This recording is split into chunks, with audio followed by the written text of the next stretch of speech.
Mr. John Boyd. How are you doing today, my friend? Dude, I'm doing great. It is wonderful. How about you? I'm doing pretty good. I haven't got to spend too much time outside today, but it's sunny Florida, so we got some nice warm weather. I'm ready to get pumped. And once this is done, I'm actually running straight outside to get some movement in, so I'm pumped. I'm pumped. Dude, you inside my brain right now because that's what I was thinking about too. I basically worked all day today and seen this beautiful tree out here and just like I just want to get out here and do stuff. So I'm super stoked. Bro, you've Yeah. been you've been doing all kinds of sick stuff, man.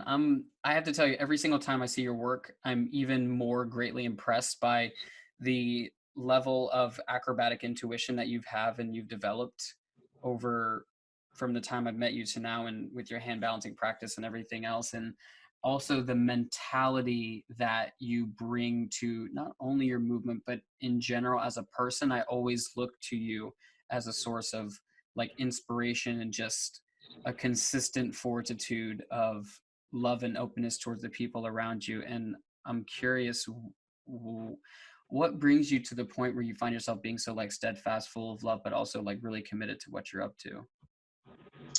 Ooh.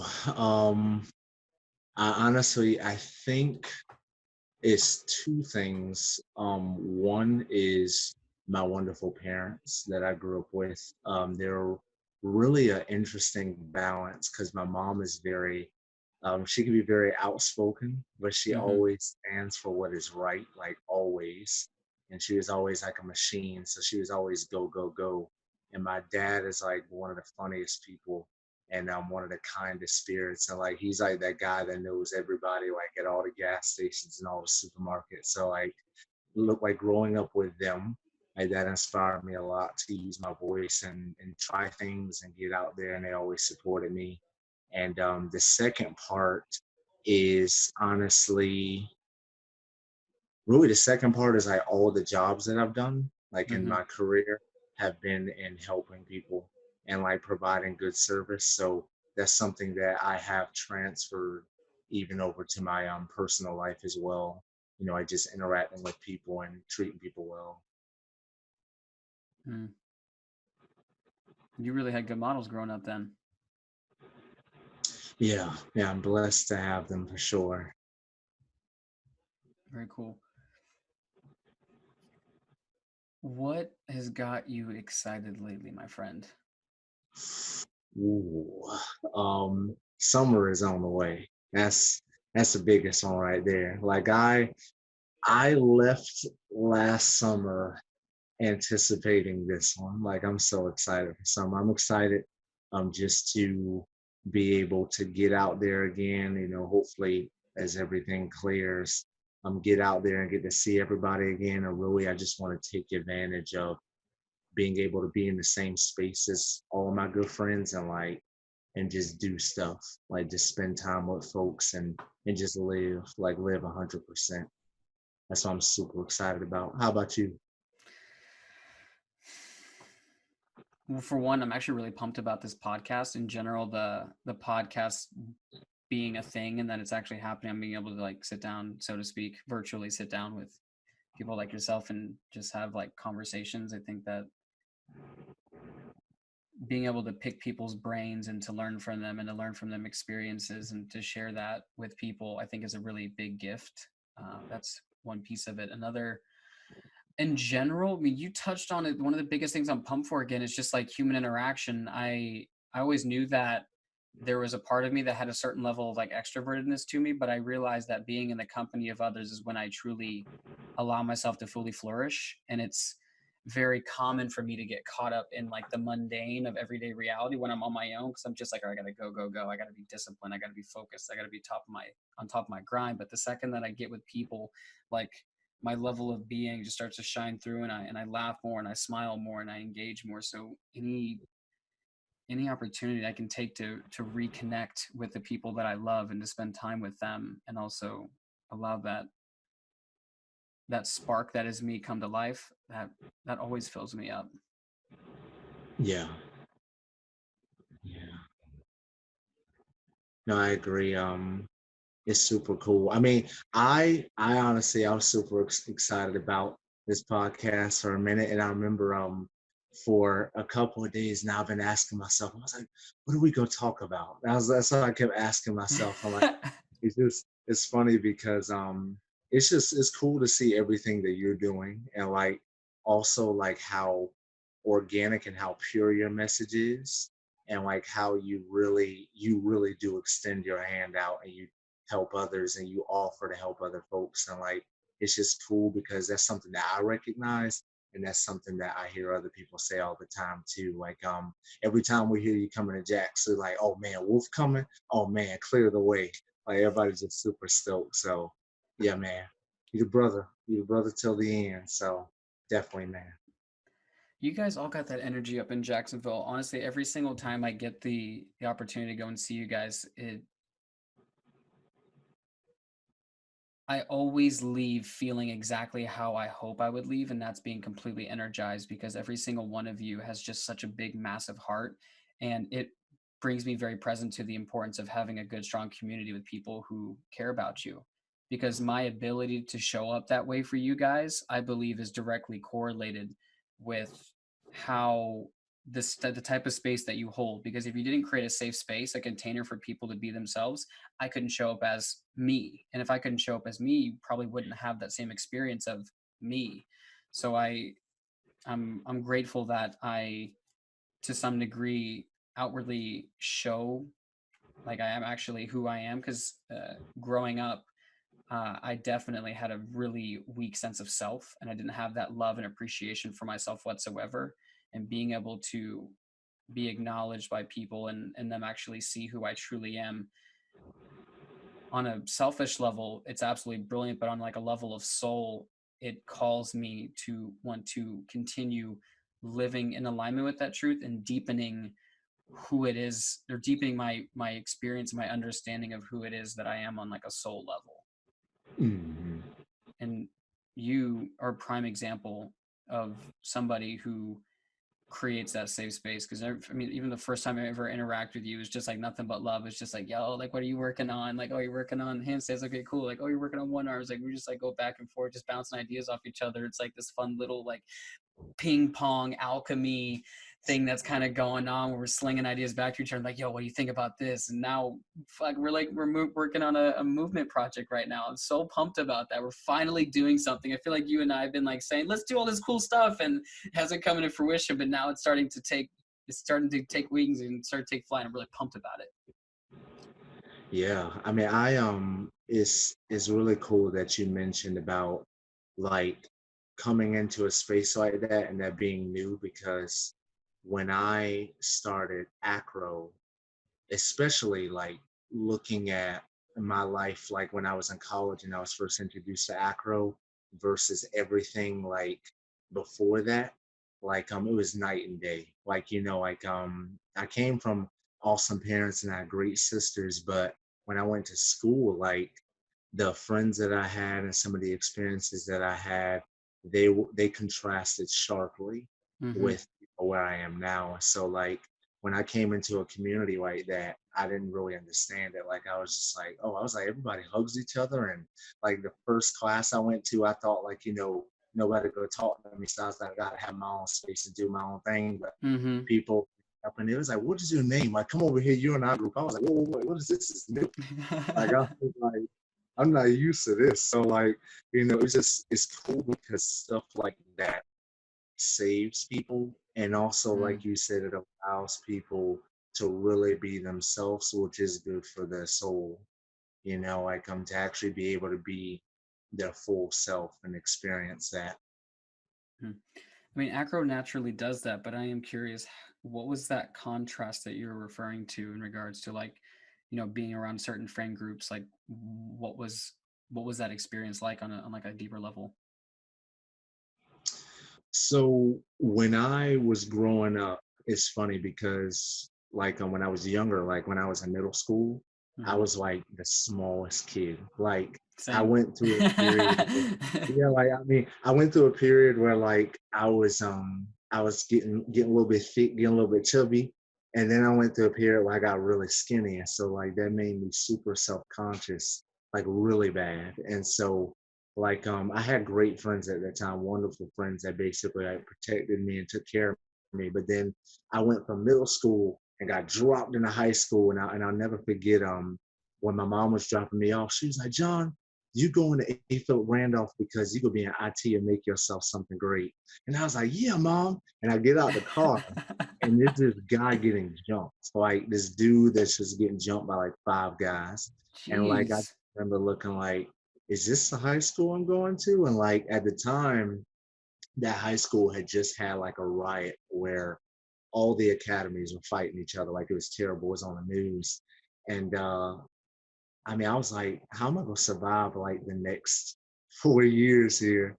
And yeah, like I started making friends with folks that aligned with the image that I thought was powerful at the time. So, like I started to take on like a no smile policy. I didn't really want to get to know people. I wanted to get to the top. I wanted to be the coolest guy. I wanted to have the best clothes, all that stuff, all the superficial things. And one of the things I came across at that time was dance, which that kept me from really going to the deep end because it allowed me to express myself and get a lot of my emotions out. And yeah, like just for years like that, as I grew and I got stronger, I was going in the wrong direction. I was going in the direction of what I can get out of every interaction instead of actually looking at how I could provide service to others, because that was a way to protect myself. It was just like, how much can I move myself further so I don't have to get hurt like ever. And that's how I Mm. went on for like at least the first 3 years of high school. And then luckily senior year things started to, lighten up a bit. But still high school was a very interesting time. I wore a lot of different hats. I mean, that's a common thing to experience in high school is like the whole like struggle for identity, and conformity is such a big thing because essentially what we're battling is figuring out who we are in conjunction with trying to make sure that we aren't the odd man out, especially if you don't have like a high level of self-awareness at that point. Like there's a really strong visceral need, which probably goes back to like just our tribal nature, like being in community, living in community, and having people around us, like just dating back to tribes time. Like you had these close-knit groups of people, like we're biologically wired to want that connection. So in high school, we do anything we can to like almost like survive that. It's like, who do I need to be to make sure I fit in with this friend group? I went through that heavily. My experience of middle school into high school was all I ever wanted was like to fit in, to be accepted. That was like the number one prime directive. I remember in middle school, I did band because that's what everybody did. Mind you, dude, I was the runtiest runt of the litter. I I maybe weighed 80-ish pounds by the time I was in 8th grade, and I Yeah. played the tuba. Oh wow. The tuba was as big as me, and I was lugging that thing around like a bad habit. It was not good. I mean, like I was good, I played well, but band teacher got me. He got me real good. He was just like, "Hey, I want you to know that tuba players are my favorite." And that's how he got people to play the tuba because no one wanted to play the tuba. Oh So I my played god. so I played the tuba. And then come high school, I was like, I ain't playing the tuba no more. But I got in and I got into sports, specifically football, because that was the cool thing you did. Everyone did football. If you were part of the cool kid group, you played football. And at that point in time, I had to have been, I think I was about 4'11", 85 pounds. The first time that was when I got into weightlifting because I got into football. The first time I ever benched, I think I benched the bar. And I mean, my arms, if I could post a picture, like my arms were the size of my wrist. My entire arm was the size of my wrist currently, maybe even smaller. Yeah. I look like a little stick figure. I look like if someone drew a stick figure, that was me. That was my body. It was a stick figure. Did Yeah. football the first year that they totally benched me hard, even though I was like the fastest and had the best routes. I never played receiver. I didn't play anything really. I played bench. I played third string bench is what I played. that kind of kept going. That was what ultimately led to getting into competitive weightlifting, and then competitive weightlifting also conjunctively later led to competitive cheerleading. And those were the two things that where I found like kind of like even now I have a different variation of it. And I think about it like I do calisthenics and acrobatics and acro yoga. It's like a different off spin of cheerleading and the powerlifting I did in high school. But all of that ultimately led me to this later realization that I did, you know, I partied and I did drugs and I drank alcohol and I did all these things most of the time because I was just like wanting to escape the inner reality that I had, which was I didn't feel like I was enough unless Hmm. I, you know, could identify with the people around me. And inherently that only caused more pain and more suffering as a Yeah. byproduct, which I think so many people struggle with in the like adolescent age and even into like going into college years and even beyond that if it's not really fully dealt with. No, yeah, man. I mean, that's one of the things I want to go back to my high school and talk to them about is just how, those things have to happen. Like, you do have to basically explore and learn who you are, but at the same time, too, a lot of the things that you have to go through, like in years, like in the future, they're not going to mean the same value. Like a lot of the stuff that I thought was so important in high school, like once I got out of high school, is like a big wake up call. Like I learned that, what's most important is what I think of myself and like how I carry myself and honestly, how I treat others. Mm, And that's going to basically reflect back on me ultimately. And like I didn't learn a lot of those things until I was out. But once I did, I was like, man, if I could go back and tell myself like some of the hardest days where I shut down, I was like, dude, you're gonna make it through this, man. You'll be all right. It's like it's not that big of a deal as you think it is. But I'm glad for the struggles though that I went through at those times because it allowed me to learn how powerful your own mind can play against you and hmm. also how it can damage other people if you're not careful. Right. So, at the time I didn't enjoy it, but now like looking back, it was all worth it. Definitely was.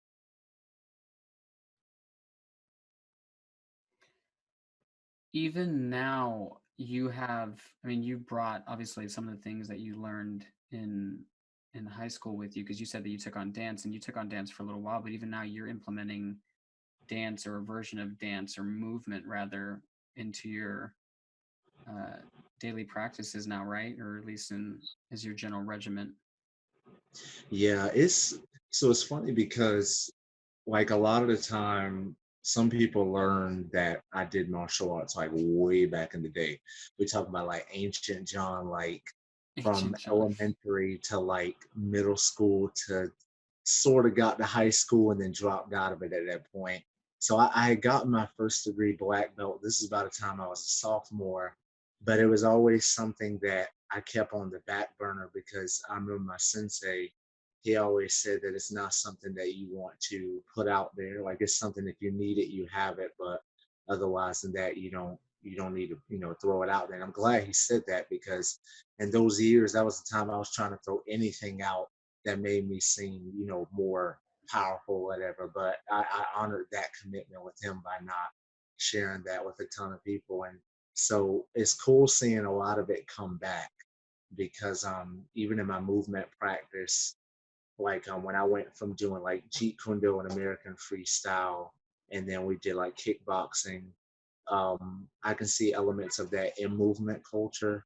And then that's what led me to doing capoeira, which even further helped me see where just the movement groups out there are just pulling all of these awesome styles together and creating something really beautiful from it. And so I've been experimenting with taking like my martial arts background and dance and trying to form that into something truly expressive. And it's just been a lot of fun. I didn't know you were messing with Jeet Kune Do and all those. Yeah, that's when I learned you like Bruce Lee. I was like, wait a second. Oh And I knew, yeah. yeah, I was like, man, yeah. Oh, I love it. It's one of the greatest styles I personally believe just because like reading his books, like the Tao Jeet Kune Do, like just seeing how he came up with the principles of it by actually experimenting with different styles Hmm. and charting down the weaknesses and the advantages of them. I thought that was way ahead of its time. Like just really smart to be that invested and passionate that you would sit down or even in a hospital bed, like write notes on something like that for hours and just like theorize about it. It's just crazy. It's amazing. My dad was telling me a little about his story from what he remembers. I'm not that I'm quotable on this, but he was trained, as I understand it, by Ip Man. One of his senseis was Ip Man, and Ip Man, for those of you who don't know, is just a royal badass in the realm of ass Yeah. kickery that is martial arts. I actually think that Bruce Lee wasn't. I think he was considered the original person or one of the original people who actually coined the term MMA because Jeet Kune Do was essentially saying that, for example, he, as I understand it, one of his main fundamental learning MMA practices was kung fu, and Mm, as I understand, kung fu is very rigid in terms of like you have these very specific poses and these very specific ways of holding it, yeah. and to deviate from that, it's kind of like the you kind of get like hit with a stick. It's like no, you messed that one up. Like you got to go back and redo it. And when kung fu masters are all like rigid and like holding these like crane pose and all these things, Bruce Lee's in the ring like kind of like bouncing around. And they're like, "What are you doing?" He's just like, I'm flowing." Like he's like in his own little like flow state. And as I understand it, he noticed in his practice. I actually started listening to the podcast that his daughter now runs and talking about Oh, his wow. work. Yeah, Yeah. she does a podcast on his work and actually breaking down some of the philosophies that he talked about, like be like water, and like what it is to really embody that. Like you put water in a cup, it becomes a cup. You put water in a bowl, it becomes a bowl. You put water in a teapot, it comes a teapot. She goes into like all the philosophy of it. It's really really cool. She tells his story and the story of how they lost rights to it because her mom sold the rights to the Bruce Lee Foundation, but like for years the daughter was fighting for it and finally got full rights back and everything. So it's like back in the family. Awesome. But yeah, it's really cool. There's a really cool story to it. But they were telling the story of how like he so revolutionized, as you mentioned, MMA because he was taking all these styles and saying like, yeah, this works for me, this works for me, that doesn't work for me, I'm going to put that one back, and was able to turn into Jeet Kune Do, which, as I understand it as well, it was one of those things that he didn't want to actually create a mixed martial art fighting style because fundamentally what he was saying is that it is the art, or is the style of no style. It is the Yeah. martial art form of no form. And I think when you translate Jeet Kune Do, it actually translates something like the art of no form or something like that. I can't remember Yeah. exactly what it is. Jeet. Because he didn't want to give it like a title or anything because at that point it basically has a weakness. Like he wanted people to Yes, be adaptable completely to like any scenario. And I mean it's so cool because a lot of the different documentaries I watched on him, like what he did at that time was really bold because a lot of the masters, they had so much tenure at that time that they questioned their techniques of and to course. try to come up with their own. Like it was a big no-no. And like, I mean, obviously as we see him sparring folks, then you have nothing on that man. He has some unbelievable speed. Oh And yeah. yeah, just everything about it, the mental, the physical, all of it, it's just amazing. It's crazy. I actually looked it up. It's called the Way of the Intercepting Fist, which brings me to one of my curiosities. Are you familiar with Wing Chun? Yes, we did with Lee Barden because I used to go to this place called Karate Arts, and Lee taught all the way up until he passed, which he passed a couple of years ago. But he taught like a long time. I met him when I was very young, and I remember with that guy having some of the best laughs of my life, being super inspired. He was like a second dad to me. and also being terrified of him as well. Because sparring, He'll whoop that ass. yeah, man, like when you sparred him, it was like this. And so depending on what energy you brought in, like if you felt confident, he was gonna fight you like you're confident. And if you were being, mindful and you were timid, he would bring it down. But as I got older, I was like, I think I figured this guy out. And it never worked every time. He would have a technique where he would draw back and he would basically stand like this. And so I knew if I went for his face or his jaw, he was gonna parry it real quick, probably hit me with a counter. But while I was thinking of this and I was moving around, he would already just whack me with a back fist, like hard. And by the time I looked, he disappeared. And this guy got all the way around the other side and he was laughing. And I'm like, man, I can't crack this guy. I can't figure him out. And he was just always an excellent fighter. Like it's cool. But I learned some really good things from him. Yeah, but we learned Wing Chun as a foundation to protect our center line. Hmm. And so as we were younger, he taught us that to basically protect ourselves against somebody who is much stronger, and also how to make sure people couldn't break past our line and protect all our vital organs in our face. And then as we started to get older, he started to teach us how to utilize that form, but also move around it at the same time. And so, yeah, Wing Chun is like so much fun. Love it. I always I wanted love to get into it. I thought the whole concept of, as I understand with Jeet Kune Do and Wing Chun, is in traditional, like say boxing, it's a lot of times you're like blocking. But one thing that my dad did mixed martial arts for like 20ish years, and he said that you always number one want to do your best to try and avoid any kind of strike. However, it. in as I understand, I think Wing Chun and Jeet Kune Do is more about, I don't want to block it because that sucks, and I can kind of like avoid it, but if I can get really good at redirecting it, which hence the way of the intercepting fist, I can actually use your energy against you.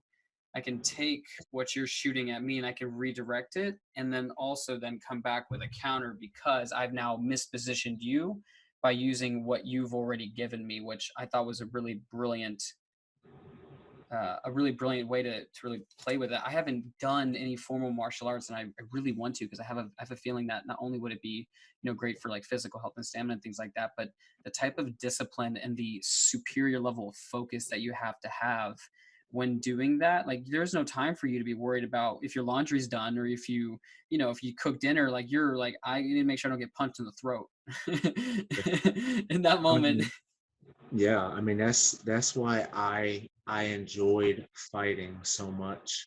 And I think that's why I enjoy acro the same, because it's like when you're doing certain movements, so like when you're sparring somebody, for example, you have to be there in that situation. You can't be nowhere else. Like you could have had an argument with like somebody you love, or you could have just like lost $100. But when you're in a fight, that's all you're thinking about. Like nothing exists at that point. And I still remember like sparring people, and there could have been a crowd of people around, like at tournaments, or even like when I was testing for my black belt, like we had like 60 people in there. I didn't remember hearing anybody, like each person I fought. All I remember was I was able to hear their steps. I was watching them. That was the only thing I was paying attention to.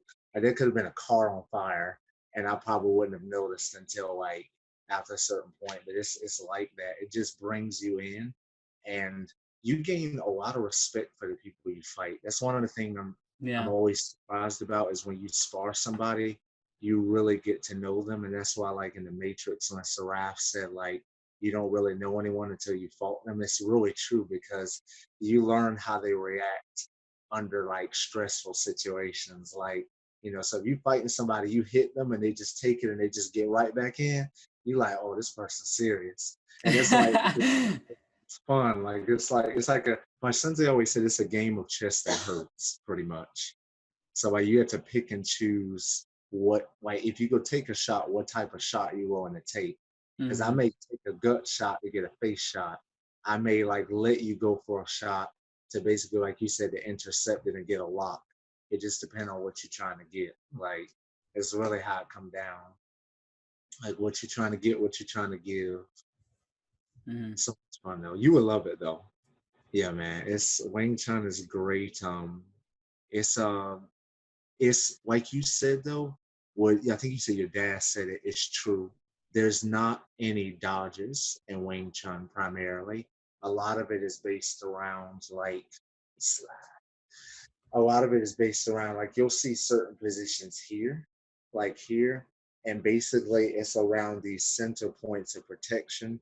So you have the hand that's the closest, and then you have the hand that's behind.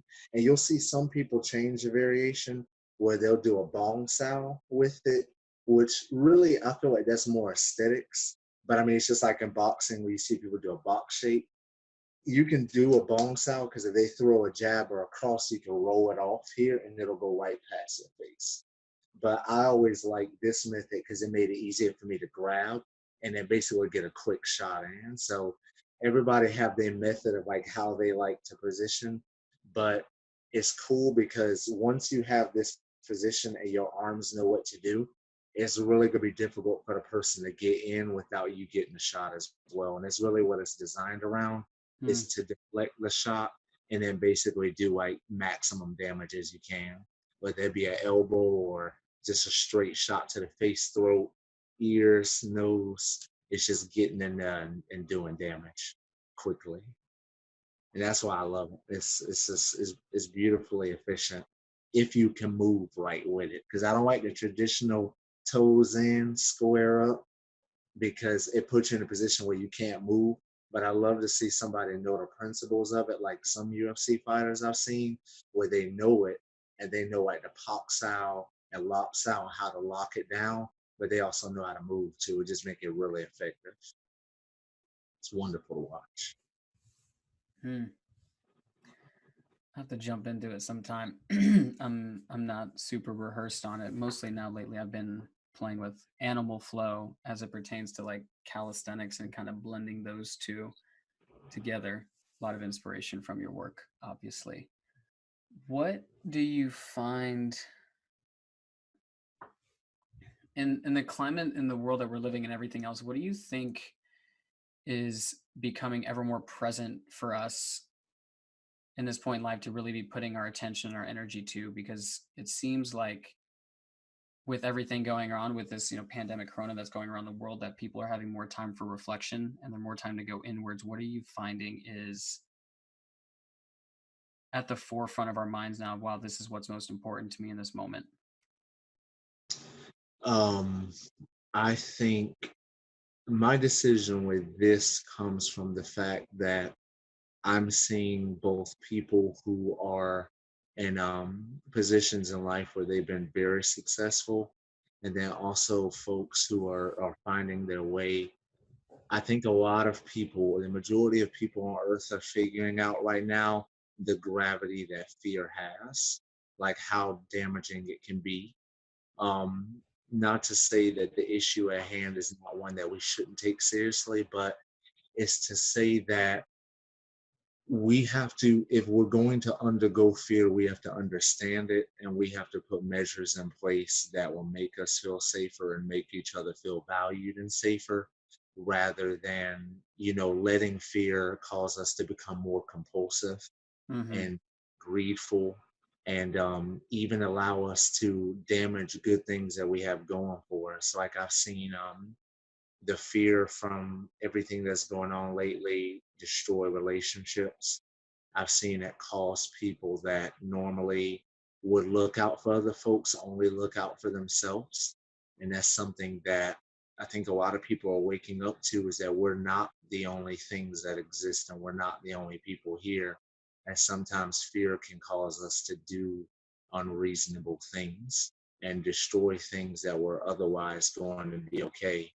I really have respect for all of the leaders that with everything stacking against them and the hard calls they have to make, that they're making decisions that may not make them the most popular, but it's what has to be done. Hmm. And at the same time, that they're willing to speak out and undergo chastisement to make sure people have like the right amount of ventilators or equipment necessary. Like it's amazing seeing how the love and compassion is really starting to break through, like amidst something that is very concerning and scary at the same time. So yeah, like I think everybody's just realizing what fear can do to you or what it can do for you, depending on how you want to swing it. I mean, wouldn't you say though it fundamentally comes down to a choice? Because like in any kind of instance where you have some kind of sensory information come into your brain, whether it's you see something, you hear something, and your brain interprets it or whatever, however it ends up shaking out, we always have a choice to decide how we are going to respond to the situation. And like for me, for example, I did a pretty decent job in the beginning of this. Of my first step in this was full blown ignorance and naiveness, because like it just like it didn't occur to me as something that was going to be like a really big deal. It wasn't about till 2.5, 3 weeks ago when I was just like, oh, there really might be something to this. And then now obviously in the state we're in now, it's a bit more upfront and center, and there was points for the most part where I really did a good job of keeping myself out of like the thick of the noise and everything that was going around. But the second that I subdued to it, it was almost as if I had embodied the collective energy of everything that was going on, because I got real dense. I got real heavy. It became really difficult to do seemingly simple tasks because my brain was just at war with itself. And I think it's this common thing. It's not just this, but in general, it showed me, and I'm sure it showed many people, that fear has the capacity to completely cripple us if we let it. Mhm.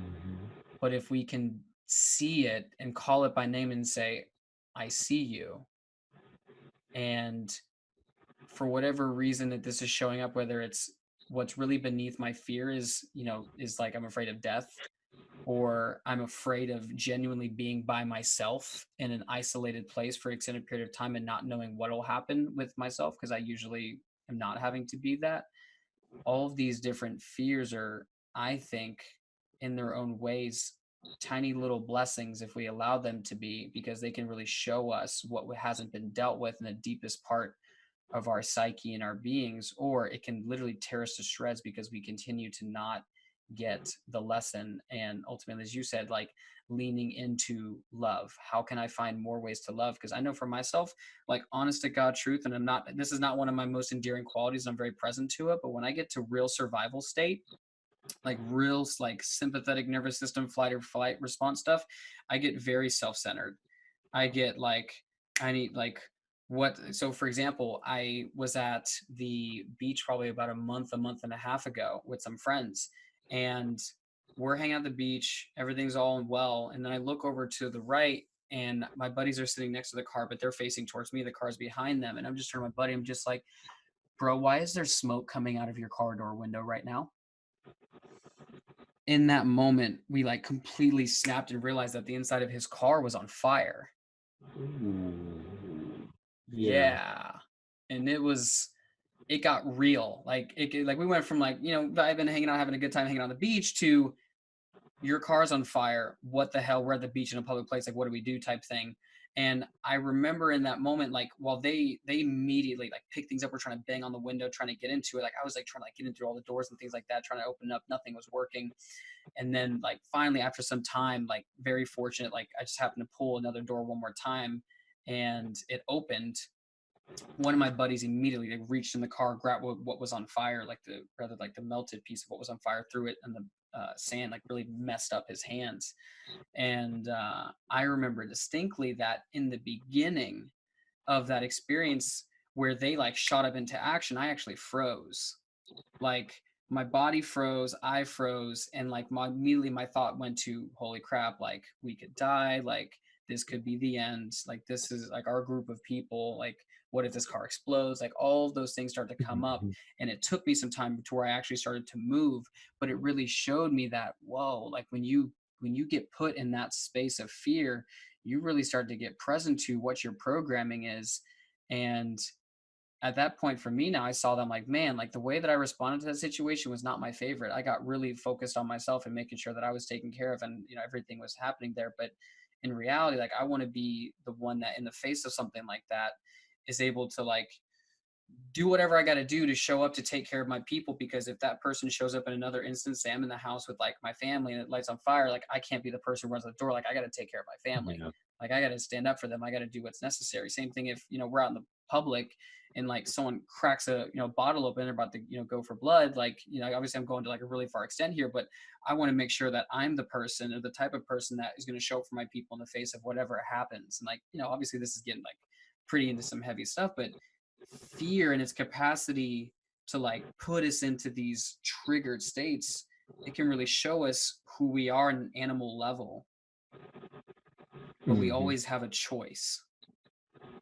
Yeah. I mean, I agree. That's why I feel like it's really how you use it, because some folks believe that we shouldn't experience fear, we should get to a point where we should not, but I still believe at the core of it that it's a valuable tool, because if you learn to basically respond to it and use it as a source to get you to move or make a decision, or that like I've heard stories of people that have ran into burning buildings and saved people. Like, I mean, in your natural state, who's going to do that in their natural state? If that's your child in there, like, I mean, if my son, God forbid, if my son is in a burning building, I'm going in now. I don't care what Yep. nobody say. I'm gonna figure it out once I'm on the inside. I may not get out, but I'm gonna figure out how to get him out. And that's the thing. Like, at that point, I really feel like you said you're tapping into that inner programming, but somewhere in there, you're making a decision that either I'm gonna stay here and wait things out, or I'm gonna go in there and figure this out. And I don't know, like I always think about the scene from the Dark Knight Rises, where the whole time he was trying to get, like, out, Bruce was trying to get out of the prison. He was Hmm. trying to get out using anger, and the doctor told him that the only way you go get out of here is if you climb without the rope or the harness, basically, because when he had it, he felt safe. So he didn't feel like, I have to get up this wall. But sometimes when you don't leave yourself a choice, you have to do the impossible at that point. And Hmm. I think the more people can tap into that and understand that over, I mean, thousands of years, and how we have basically come to what we are, just way over time, there are things in place that we haven't unlocked yet that can help us even through the darkest of periods. And that's honestly what I feel now. Like, a lot of people have said that 2020 was supposed to be an awakening. I still think it is. I think Oh, it this is. is making people face things that I mean, I've faced things through this that I would have not faced if this didn't happen. Like, just the amount of work I've been able to do at home, being in front of yourself for days on end, where you can't really escape because you can't be involved in activities and do stuff. That's a lot. Like, that's a lot to have to look at where you are, and just look at what you want to do, where your dreams are, and basically make a choice. Like you're saying, either I'm going to pursue this stuff, or I'm just going to chill and just not do anything. I'm just going to wait it out. And I think a lot of people are getting that call, and they're choosing to go after what they want. Like, they're realizing there's not going to be a perfect time. The time is when you decide, and you allow that bridge to build itself, based on your actions. Mm. I mean, just as you point out, that there's never been a better time, because honestly, I this is one of the things that I struggle with. One of the things I struggle with is the duality or the polarity, so to speak, of like go and like you gotta live like you're dying. I don't know who sang that song, but uh, you think I'm talking about, like early 2000s hit, like do we go and do we live every day as if it's going to be our last, like the whole like, hey, if you were given like 3 months to live or a month to live, like what would you do? Like how would you live your life? Like what would be important at that point? Like all of a sudden, like your values and what becomes so pertinent starts to shift, I would imagine. How do we live between that experience of wanting to be so present and live every single day like it's going to be our last, but also being like future oriented enough to be able to have a vision and a goal to work towards? This is one thing that I've struggled with, because for example, in that car incident with it lit on fire, in that moment I was like, I could die right now. And the things that flashed through my head was, damn, I really wish I would have loved my family more and told my friends more, like been more frequent about telling the people in my life how much I love them and how I wish I had cherished the moments more and how I wish I could have gotten a better wrap around my head so I could have been present in conversations versus twiddling off into random fits of thought patterns because for whatever reason, like there's something in my thoughts that's more important than being here in this present moment with John Boyd doing this podcast. Like being able to ground oneself in, I need to live for this moment, but I also need to make sure that I'm being conscious of my future. This is a battle that I've currently haven't fully surrendered to because, and not that I can say I've had a full life or death experience because it really wasn't nearly as epic as I'd like for it to seem like it was, but there does come a point where you have to question, like, world goes into pandemic, maybe you have your own experience of like fear of losing your own life and things like that. What becomes important, what becomes front and center, and how do we keep those lessons in front of us and not let it just be like, all right, cool, like corona's ended, now let's go back to life as normal and continue doing all these unconscious behaviors of unconscious consumption and over taking things in and constantly stimulating ourselves to avoid the deep pains that we feel inside viscerally when uh there's all this deep work to do. And now that people are being left to themselves and having to deal with themselves, people, there are a great majority of people or a population of people who are going and creating now, but there's also like a big population of us, which I've been there myself included, where it's like it almost gets to like apathetic, like, well, crap, like, excuse me, what do I do? Like what I've never had to think anything other than, just making sure I'm paying my bills and going to work. Like there's this constant preoccupation in our minds of all the things that we're supposed to be keeping up with. But when you remove all that and set it all to the side, what's important? How do I manage now? And how do I also manage the future without getting complacent with either one of them? Hmm. Yeah, I mean, it's actually really fascinating. You pointed that out, that for a lot of folks, this is way different than what they've been used to for like 5, 10, 15 years. Like some folks have been used to, wake up, I make my coffee, probably get breakfast, I go straight to work. That's about 8 hours for me. Get home. I get home and I watch Stranger Things or something. I don't know. Like it's it's it's I think about somebody like that, and I think about where they are, especially unfortunately for all the people that have lost their jobs, like in this. And it's just like, it's when things like this happen, if I could always, what I always tell people on the phone, especially like with where I work at now, where I have to talk to people almost every day, where they're really facing heavy medical issues or situations that are life threatening. If somebody's really going through it, I always ask them, I say, what lesson do you think life is trying to teach you right now? And some people just haven't got a chance to really think about that. Like, what is life priming me for here? And what is it trying to prepare me for? Or like, Mm, what is it trying to show me? Because I remember one thing I learned about, this is like years back, when I was going through some things, but I forgot who said it, but they said what we think is our lowest is not our lowest at all. Like anytime that we have thought that we have hit the lowest point, really what that is a place to build a foundation. And it's something that you're supposed to come back from with a lesson above all. And I think that's what's so important for people right now to understand is that, if you're still here, if you're still breathing, you have an opportunity to create the life that you want. It may not happen right away, but you can choose what you do from this day forward, and that you can take steps to improve things. And somebody out there always love you. That's always a given. That's something we somebody never out there lose. always love you. Yeah, somebody does. Somebody. Who knows? It could be Steve, Harry, Trudy, Pam. I don't know. But somebody love you out there. I think that this is a really nice place to start putting the button on this conversation, my friend. It's been so real. What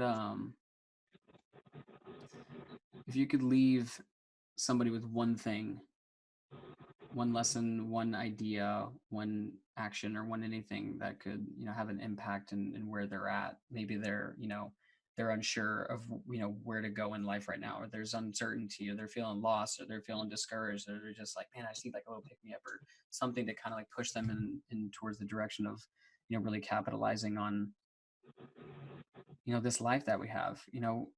What if this is, if we were really playing the game, the idea, like, this is the one life, this is the one life we got, like, if we're just going to embody that for a little bit, like, got one life, it's all I got, I don't know when I'm going to go. How can I now live as an expression of the highest and greatest expression of the truth within me? Um, Something that I have to remind myself almost every day. And I would even encourage, if you really haven't, like, let's say if even this week starting out is already pretty tough. One of the things that you'll want to adopt is the mindset that life happens for you. Like, um, you don't want to think of things that things are happening to me, like things are happening for you. And what that does is it allows you to realize that there's an abundance of everything that you want out there. There's enough of it for everyone. Number one, there's enough. I mean, there's enough for you, and you are more than capable of getting it as long as you can believe in yourself. You can do anything. So no matter where things go, what happens, that things in life happen for you to help you grow in some sort of way. And ultimately is your choice on how you write this book that you have. That's the Mm. most important thing to understand, is that you're the author. Just make a good book out of it, because there's forces out there that are looking out for you, and you just got to believe. You got to believe in the ultimate love that's out there, and it's always been there. We are the captains of our ships, and we got nothing but love, people. If we got nothing else, we got love. I got nothing for anyone. Just go tell one person how much you love and appreciate them. Maybe it's someone you haven't spoken to a little while. But from the bottom of my heart, to each and every one of you, I love you to death. John Boyd, I love you so much, friend. I'm so grateful for our journey thus far. I know we're going to do some spectacular stuff together. And I'm humbled. I'm deeply, deeply humbled to be able to have this type of experience with you, with anybody who's listening, to have this moment. I'm very grateful. Yo, thank you, brother, man. I love you too. And we got some Wing Chun things to do We, also. we Let's got still, some fun things to do. We're gonna get some fun movement flow going on. I love it. yeah. Yo, thank you once again, though. Like, it's like I said before, what you're doing is absolutely beautiful. You're helping so many people, and honestly, this is something that, for anybody once again that's listening, like, this is in this guy right here. Like, he absolutely has been a amazing stand-up person for all of his friends, and honestly, I couldn't imagine my life without knowing you. So honestly, I feel like I knew you for a long time, but I mean, keep telling myself that. I just knew you for a long time. So that's all I'm gonna say. I'm pretty sure y'all gonna feel the same way too. Our soul's been fist bumping for a little while. You have to check us out somewhere on social media. We're gonna be doing some cool stuff together. It's gonna Yeah, be man. sick. It's gonna be sick. My friend, I love you. Thank you for anyone who's listening. Love you so much. Please, if you do nothing else, please continue to follow your wolf, to follow the wolf within you. That means, in short, do what you love. Find yourself, love yourself. Mhm. And anything that's not that, yeah, let that shit go. Yeah, for real.